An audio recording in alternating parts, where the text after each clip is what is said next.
भाजप नेते आणि माजी सहकार मंत्री हर्षवर्धन पाटलांना आता तुतारीचा आवाज हवा-हवासा वाटू लागलाय। इंदापूरच्या बदलत्या राजकारणाच्या पार्श्वभूमीवर हर्षवर्धन पाटील हातात तुतारी घेण्याची शक्यता ही नाकारता येत नाही।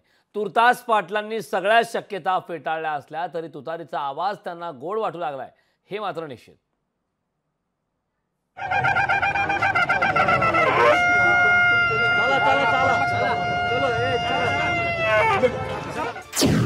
हर्षवर्धन पाटलांना तुतारीचं आकर्षण। वारीत पालखी समोर वाजवून घेतली तुतारी। हर्षवर्धन पाटलांच्या मनात काय? माजी मंत्री आणि भाजपचे नेते हर्षवर्धन पाटलांना सध्या तुतारीचं भलतंच आकर्षण वाटू लागलंय।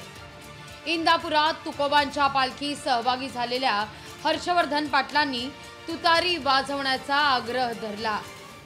एवढंच नाही तर तुतारी वाजवल्यानंतर त्याला दादही दिलीये। इंदापूरचा आमदार कोण यावरून पोस्टर वॉर सुरू असताना हर्षवर्धन पाटलांच्या बॅनरवरून भाजपचं चिन्हही गायब झालंय।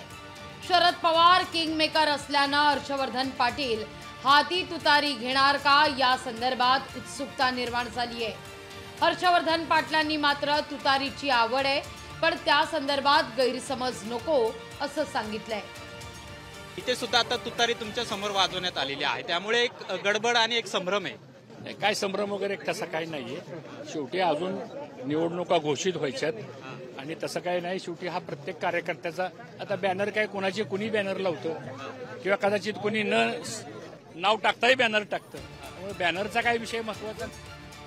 तुतारी हे पराक्रमी पुरुषाचं आवडतं वाद्य आहे, त्यामुळे हर्षवर्धन पाटलांनाही तुतारी आवडली असावी असं राष्ट्रवादी शरदचंद्र पवार पक्षाचे प्रदेशाध्यक्ष जयंत पाटील म्हणतात।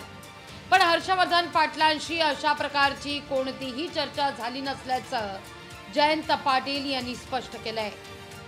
नाही, मी त्यांना अडचणीत आणणार नाही कोणतंही असं भाष्य करून।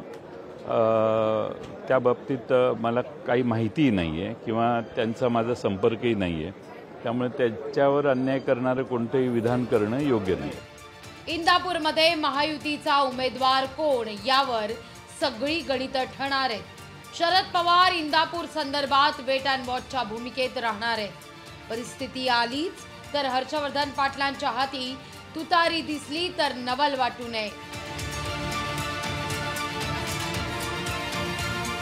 अमोल धर्माधिकारी, लोकशाही मराठी, इंदापूर।